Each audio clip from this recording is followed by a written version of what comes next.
Do you know this feeling? You want to make sure that your design can handle variation. You are doing your work, but can't escape the feeling that you might be overlooking something. In this video, we'll talk about how to find your tolerance stack path and the importance of avoiding conflicting paths. Why is it important? If you are having trouble identifying the right path, then you might risk idealizing your design or overlook a critical tolerance calculation. This could mean anything from a poor fit to a failing function, and that's the feeling we want to avoid. Let's get into it. We have detailed the simple boxes in Cradle example. In the simple example, it is fairly easy for me to spot the path governing my clearance or fit. No risk of overlooking anything. With a simple change, it is suddenly much harder. Can you make out the right path?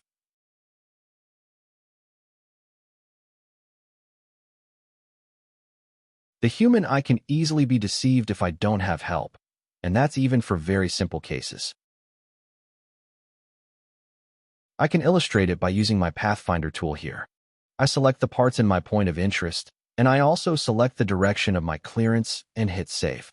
In the simple case, I get only one potential path in the Z direction. This indicates that my design will behave predictably and not have conflicting paths. Let's look at the other version. I do the same, selecting my parts and direction. For the change version, I now detect two potential paths. One straight from the cradle and through the box within. The other path could go through the brown element on top. What to do? What is the problem?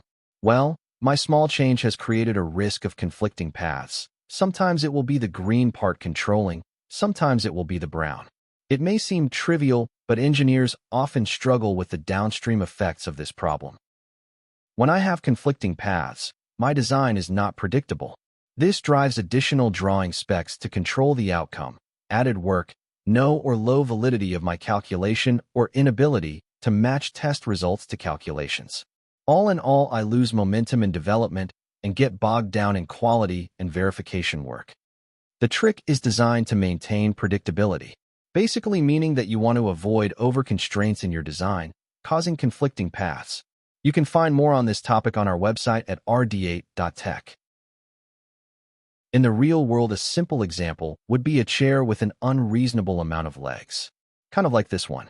Imagine your engineering lead asking you to verify that the chair will not rock, taking manufacturing and assembly tolerances into account. Which path do you calculate? Which path is active at what time? Taking this example back to our starting case, we see something interesting. When your design is not predictable, the amount of potential conflicting paths develop fast.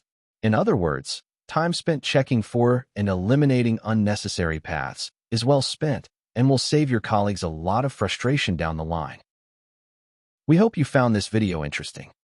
To recap, the best way to avoid unnecessary complexity and uncertainty is to design for one path only. This makes your tolerance work a lot easier and help you stay agile. If you are interested in the topic of predictable interface design, stay tuned or reach out for an introduction. Do you know the quality of your designs? We do.